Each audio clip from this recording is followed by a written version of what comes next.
I am writing this from a hotel room 3 towns over. My hands are shaking so badly that it's taking me triple the time to type this out. I feel like I'm going to vomit. I feel like the floor has dissolved under my feet. Everything I thought I knew about the last 7 years of my life, my marriage, my future, the people I called family, was a lie. A calculated, expensive, well-acted lie. God, where do I even start? My wife, Elena, and I have been together for 7 years, married for 3. We were, or I thought we were, the picture-perfect couple. We met in grad school. She's an architect. I work in high-end logistics. We just bought our forever home 6 months ago. We were talking about starting a family next year. I adore her parents, Linda and Robert. They treated me like the son they never had. Or, at least, I thought they did. I spent Thanksgiving at their table. I fixed Robert's deck. I helped Linda set up her small business website. I loved them. We have a rescue greyhound named Buster. He has severe separation anxiety. Since we both work hybrid schedules, there are a few hours a day where he's alone. 2 weeks ago, I bought one of those high-end pet cameras, the kind with 4K video and crisp audio, so I could check in on him. I didn't tell Elena I bought it. I wanted to surprise her with cute clips of Buster howling or sleeping upside down. I set it up on the bookshelf in the living room, hidden between some encyclopedias, not to be sneaky, but because I hadn't mounted it properly yet. Today, around 2 p.m., I was at my office. I had a lull in meetings, so I opened the app to check on the dog. The feed loaded. Buster was asleep on his bed. But the living room wasn't empty. Elena was there. She was supposed to be at a site visit for a client, and sitting across from her, holding a glass of my scotch, was her mother, Linda. I almost closed the app, thinking, oh, nice, Linda stopped by.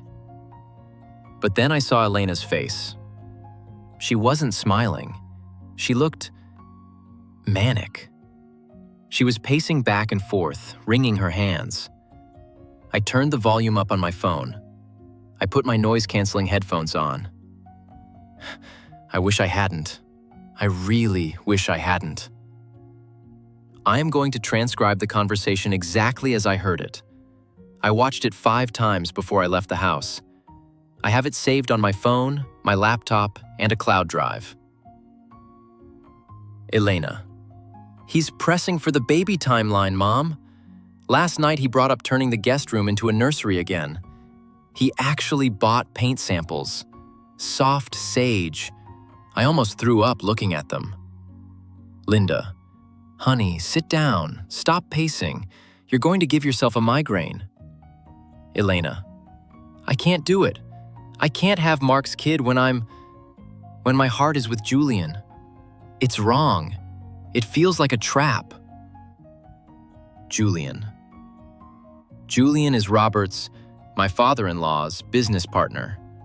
A man who has been to my house. A man I have grilled steaks for. He's 50, wealthy, recently divorced. Linda. Listen to me. We have discussed this.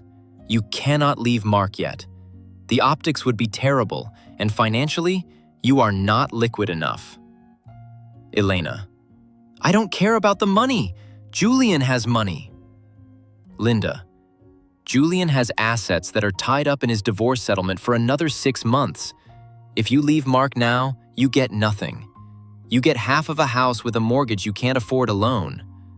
But if you wait, think, Elena. Mark's bonus comes in March. That vesting schedule he wouldn't shut up about? That clears in April. I felt the blood drain from my face. My hands went cold. Linda, the woman who knits me scarves, who calls me sweetie, was coaching my wife on how to bleed me dry. Elena. But having a baby, that traps me for 18 years. Linda. Then don't get pregnant. Fake it. Tell him you're trying. It's just not happening, honey. Men are oblivious. Just keep him happy. Keep the house clean. Sex twice a week. That keeps him docile. Ugh. I saw Julian yesterday, at the condo. And? He wants me to leave Mark now. He says he's tired of hiding. He says Robert is getting suspicious. Robert? Suspicious? Please, your father knows. What? Robert knows. Who do you think introduced Julian to the idea of you two as a match? We knew you were bored with Mark. Mark is a safe choice, honey. He's the foundation. You build the house on the foundation, but you live in the penthouse. Julian is the penthouse. Dad knows? And he hasn't said anything to Mark? Why would he? Mark is fixing the deck. Mark is doing the taxes. Mark is useful. We like Mark. We want the best for you. And Julian can give you the life we raised you for. Mark is just middle management. I tore the headphones off. I couldn't breathe. The room was spinning. They weren't just cheating. My wife wasn't just having a fling. My entire family structure, her parents, my in-laws, were pimping her out to a rich business partner while using me as a labor mule and a financial safety net until the real money cleared. I watched the rest of the clip on mute. I saw Linda hug her. I saw my wife wipe away tears, and then she smiled. A cold, calculating smile I have never seen before. I left work immediately. I told my boss I had a family emergency. I drove home, terrified they would still be there. They weren't. I ran inside. I felt like an intruder in my own home. I grabbed the camera SD card. I grabbed my passport, my birth certificate, social security card, and the external hard drive where I keep our financial records. I packed a bag. Then I went into the bedroom. I took my pillow. Just my pillow. I don't know why. I just couldn't stand the thought of her sleeping on something that belonged to me tonight. I'm at the hotel now. Elena texted me an hour ago. Text from Elena. Hey baby, pick up Ty on your way home? Mom stopped by earlier. We had such a nice talk about the nursery colors. I think you're right about the sage. Love you. Kisso. She is lying to my face via text, while I sit here replaying the audio of her mother calling me useful. I haven't responded. I don't know what to do. I have $40,000 in a joint savings account that I know she'll try to drain if she finds out I know. I have a mortgage. I have a dog. I want to burn it all down. I want to send the video to Robert, but Linda said he knows. I want to send it to Julian's ex-wife. I want to post it on Facebook. But I need to be smart. I need to be smarter than Linda. Reddit. I am sitting here staring at the phone. My heart rate is 115. How do I handle this? Do I confront her tonight? Do I lawyer up first? How do I get my money out without tipping them off? They think I'm docile. They think I'm oblivious. I'm about to show them exactly what middle management is capable of when he decides to audit the books. I will update when I can. I think I hear a car door slam outside. Paranoia is eating me alive. Time passed since last post. 2 days. I haven't slept in 48 hours. Every time I close my eyes, I see Elena's face. Not the face I've woken up to for 3 years, but that thing I saw on the camera. That cold, predatory stranger discussing my financial utility while drinking my scotch. First off, to everyone who messaged me telling me to drain the accounts and run, thank you, but my lawyer said absolutely not to do that yet. Yes, I got a lawyer. I didn't go to work yesterday. Instead, I sat in the office of a woman named Karen. Ironic, I know, But this woman is a shark in a silk blouse. I played her the recording.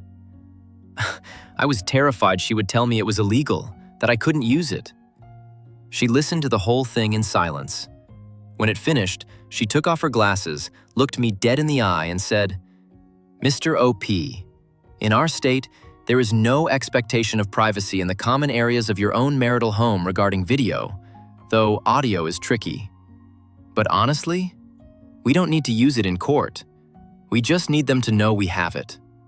This isn't a divorce case anymore, Mark. This is a demolition project." She told me to go home. She told me I had to go back to the house. If I leave, I could be seen as abandoning the marital property. If I drain the accounts, I look like the aggressor. She told me I had to go back, play docile, play oblivious, and gather every scrap of financial documentation I could find before we dropped the hammer. So, I did. I went home. Walking through that front door was the hardest thing I have ever done. Elena was in the kitchen. She was chopping vegetables. She looked normal, beautiful even. It made my skin crawl. "Honey, you're finally back. Did the work emergency get sorted? You didn't answer my texts last night." I had to physically bite the inside of my cheek to keep from screaming. I tasted copper. "Yeah, sorry. The server migration was a disaster. I just crashed at the hotel near the office to be close to the site." She walked over to hug me. I held my breath. I expected her to smell like him, like Julian. She just smelled like her vanilla shampoo. She wrapped her arms around my neck and kissed me. I didn't pull away. I didn't flinch. I just stood there, limp, letting this woman who is planning to destroy me press her body against mine. "I missed you. And Mom called. She's really worried you're stressing too much. She wants to have us over for dinner on Friday to decompress." Decompress. That's code for check on the asset. That sounds great. I could use a steak. That night, we lay in bed. She fell asleep within 10 minutes. I lay there staring at the ceiling fan, listening to the rhythm of her breathing. The same breathing I used to find comforting now sounded like a countdown clock. Once I was sure she was in deep REM sleep, I slipped out of bed. I crept downstairs to the home office. My lawyer, Karen, told me to look for the assets Linda mentioned. If Julian is hiding assets in his divorce and Linda and Robert are helping him, that's not just adultery. That's fraud. I logged into our shared cloud account. Nothing. Clean. Then, I remembered Robert, my father-in-law, uses a very specific old-school email provider for his personal business. Sometimes, when I help him with tech issues, he logs in on my computer. I opened the browser. He was still logged in. My heart was hammering against my ribs so hard I thought it would wake the dog. I started searching for keywords. Julian. Escrow. Transfer. I found it. I found an email thread between Robert, Julian, and a wealth management firm in the Caymans. Email from Julian to Robert, dated 3 months ago.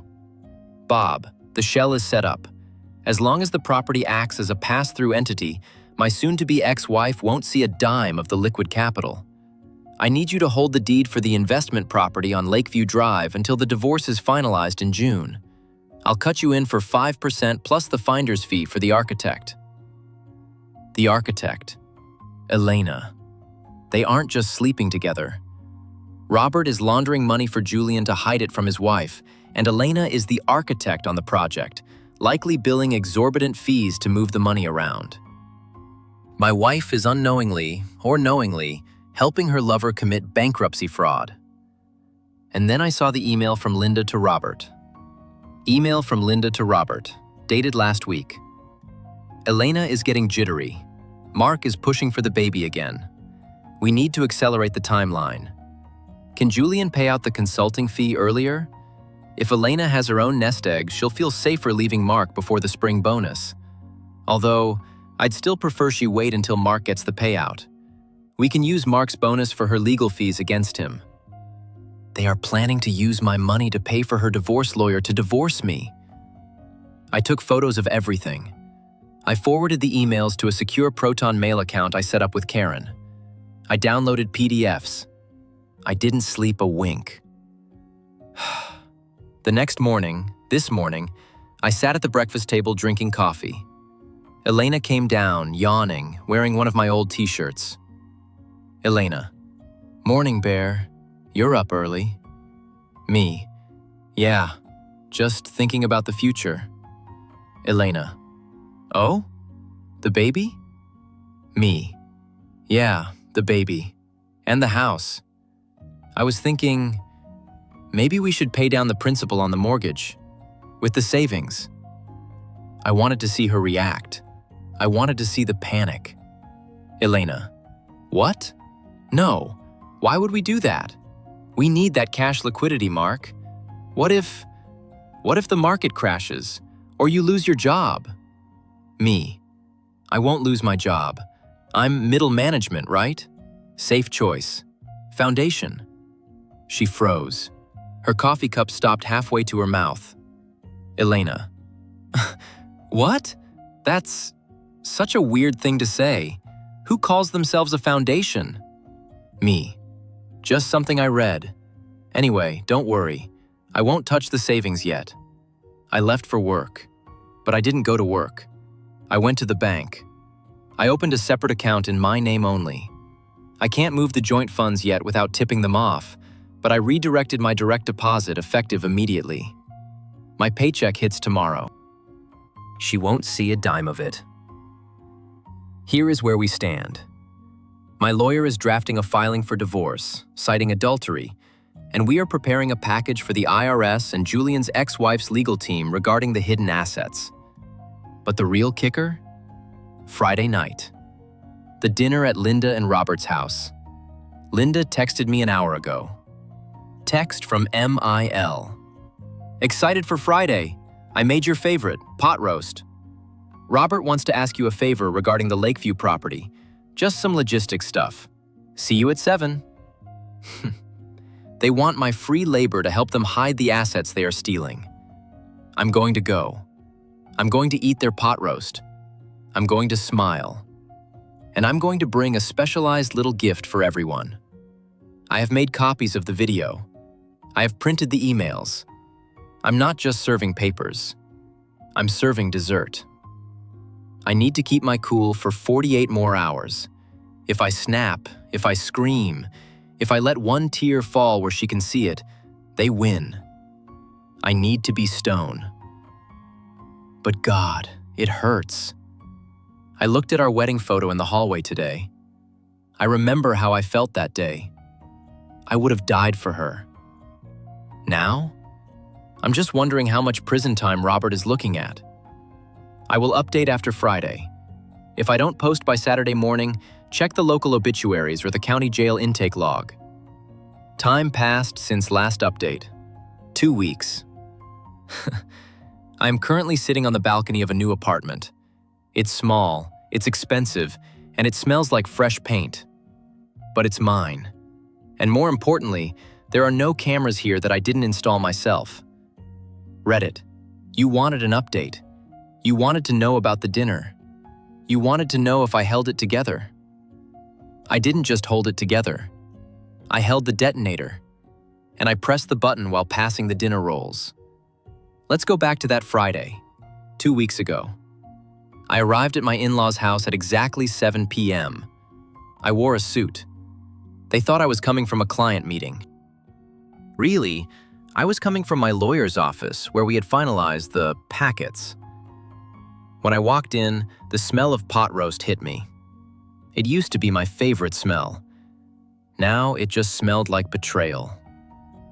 Mark, there he is, the hardest working man in the logistics business. Come in, grab a beer. Robert is on the patio. I let her kiss my cheek.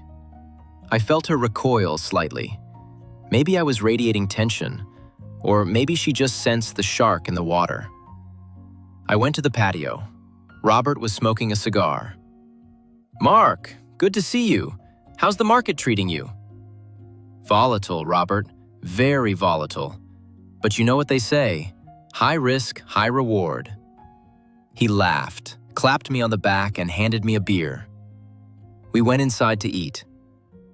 The first 20 minutes of dinner were excruciating. Elena sat next to me, her hand resting on my thigh under the table. Every time she touched me, my skin crawled. She talked about paint colors again. Soft sage. I really think the nursery needs that calming vibe, don't you, Mark? I think the vibe needs to be honest, Elena. Transparency is key in construction, right? She blinked, confused.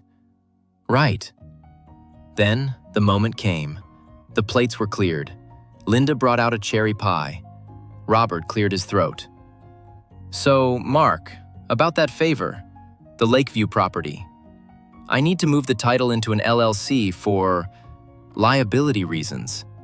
Julian, you know Julian, he's helping finance the reno, but he wants to keep his name off the paperwork until his own personal legal matters settle. I was hoping you could use your notary contacts to backdate a few documents for the transfer. I put my fork down. The clatter against the china sounded like a gunshot. Actually, Robert, I prepared something for that. I anticipated you might need documentation. I reached into my briefcase, which I had kept by my feet. I pulled out 3 thick manila envelopes. I slid one to Robert. I slid one to Linda. I slid one to Elena. What is this? An early anniversary gift? Open it. Elena opened hers first. It was the transcript. Page 1. Start of audio recording, 2:14 p.m. Highlight. Mark is the foundation. You live in the penthouse. I watched her eyes scan the page. I saw the exact moment her soul left her body. Her face went gray. She dropped the paper. Mark. Keep reading. Page 4 gets really interesting. That's where your mother calls me docile. Linda had ripped hers open, but hers was different. Hers contained the screenshots of the emails regarding the Cayman accounts and the architect fees. What is this? This is illegal.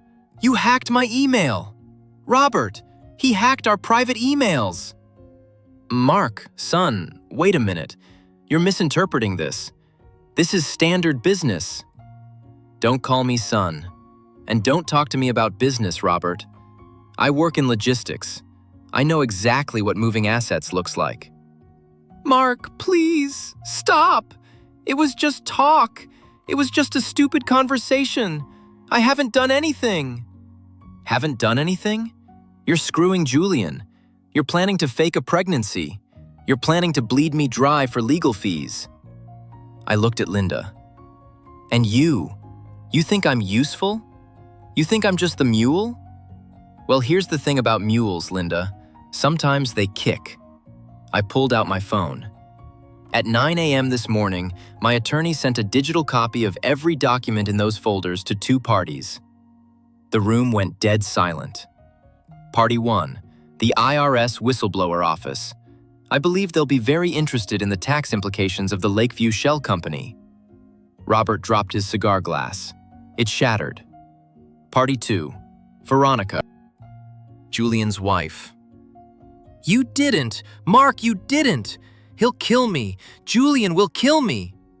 You ungrateful little bastard, after everything we did for you. She actually lunged across the table. She tried to grab me.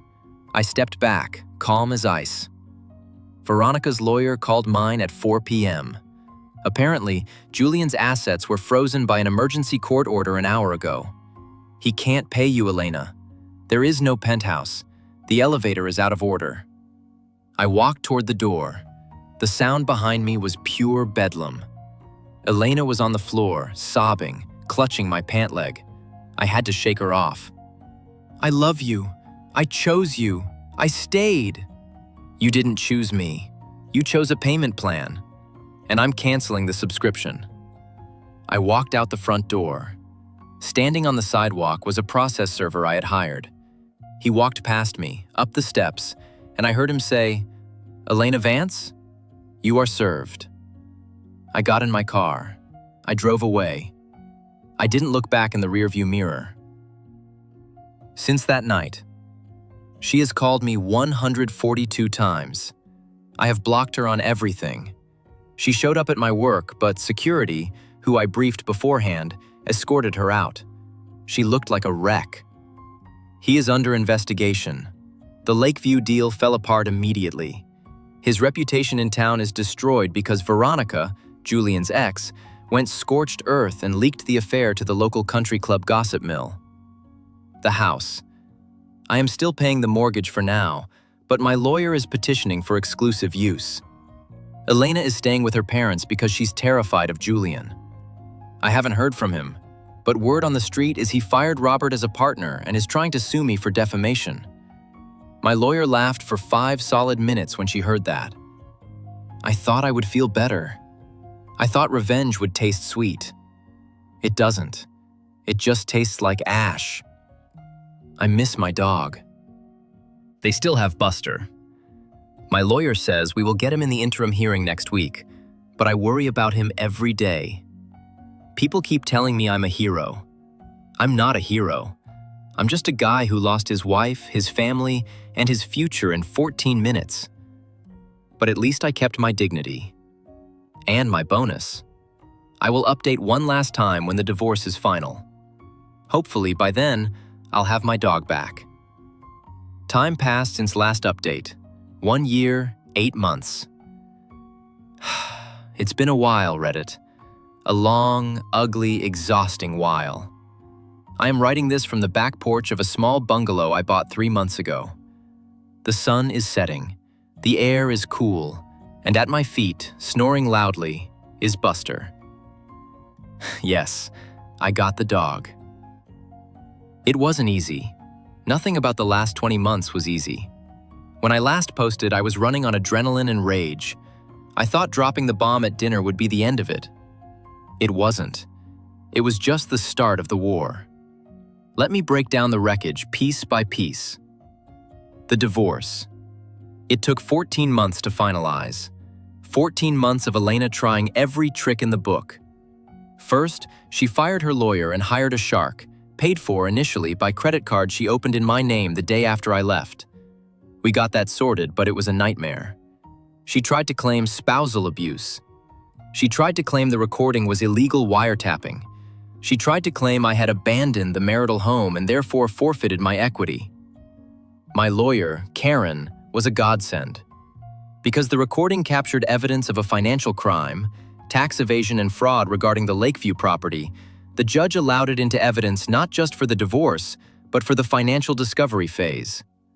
The moment the judge heard Linda's voice saying, "Mark is the foundation, Julian is the penthouse," the atmosphere in the courtroom shifted.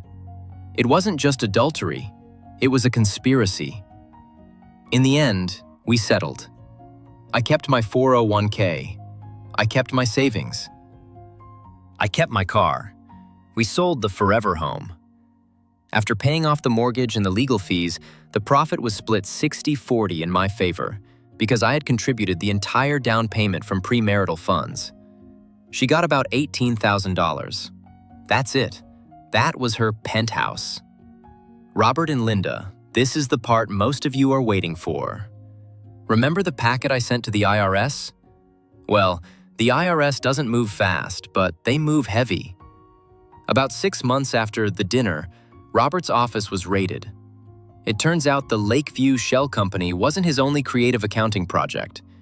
He had been moving money for Julian and 2 other developers for years.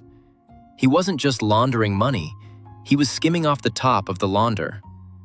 Robert is currently serving a 36-month sentence in a minimum security federal facility for wire fraud and tax evasion. He lost his CPA license permanently. Linda? Linda lost everything. The house, the cars, the status. She had to sell their home to pay for Robert's legal defense and the restitution fines. Last I heard, she is living in a 2-bedroom apartment with her sister in a town 40 miles away. She works as a receptionist at a dental office. The woman who looked down on me for being middle management is now answering phones for $18 an hour. I ran into her once, at the grocery store about 4 months ago. I was in the produce aisle, picking out apples. She turned the corner. She looked 10 years older. Her hair wasn't dyed. She wasn't wearing her signature pearls. She saw me. She froze. I didn't say a word. I just nodded, put a gala apple in my bag, and walked away. I didn't feel angry. I just felt nothing. She was just a ghost. Julian. Julian is a cockroach. He survived, mostly. Veronica, his ex-wife, took him for millions. She got the lake house, the city condo, and majority custody of their kids. But Julian didn't go to jail. He cut a deal. He testified against Robert to save his own skin. He painted Robert as the mastermind who duped him. Rich guys like Julian don't go to prison. They just get poorer. But he did do one thing. He dropped Elena the second the subpoena arrived. He blocked her number. He had security ban her from his office. He treated her exactly like the disposable asset I told her she was. Elena broke me. I won't lie. For a year, I couldn't look at a woman without wondering what she was plotting. I couldn't trust my own judgment. I went to therapy twice a week just to learn how to sleep without nightmares. She tried to contact me 3 times after the divorce was final. The first was a drunk voicemail at 2 a.m. She was crying, saying she was sorry, that her mother brainwashed her, that she missed us. The second was an email asking for a loan. Apparently, rent is hard to make when you're an architect whose name is tied to a convicted fraudster. No reputable firm in the city will touch her. She's doing freelance drafting work online. The third was a letter, handwritten. It arrived last week. Mark, I saw you bought the bungalow on 4th. It looks nice. I just wanted you to know. I'm not pregnant. I never was. I know you worried about that. I wish I had listened to you about the soft sage paint. It would have looked nice. I'm sorry I broke the foundation. I burned it in the fire pit. I didn't reply. Where I am now. I am dating again, just casually. Her name is Sarah. She's a veterinarian, which is great for Buster. She knows the story. She knows I have trust issues. She's patient. I didn't lose my job. In fact, I got promoted. Turns out, when you aren't spending 50% of your mental energy trying to please people who hate you, you get a lot of work done. I was cleaning out the last box from the old house yesterday. I found the SD card from the nanny cam, the one with the recording. For a moment, I thought about watching it again, just to see if I missed anything, just to feel that righteous anger one last time. I snapped it in half. I threw it in the trash. I don't need to watch it anymore. I know who they are. And more importantly, I know who I am. I am the guy who walked away. I am the guy who kept the dog. And I am the guy who is finally sleeping on a pillow that is entirely his own. Thank you, Reddit, for keeping me sane when the world was spinning.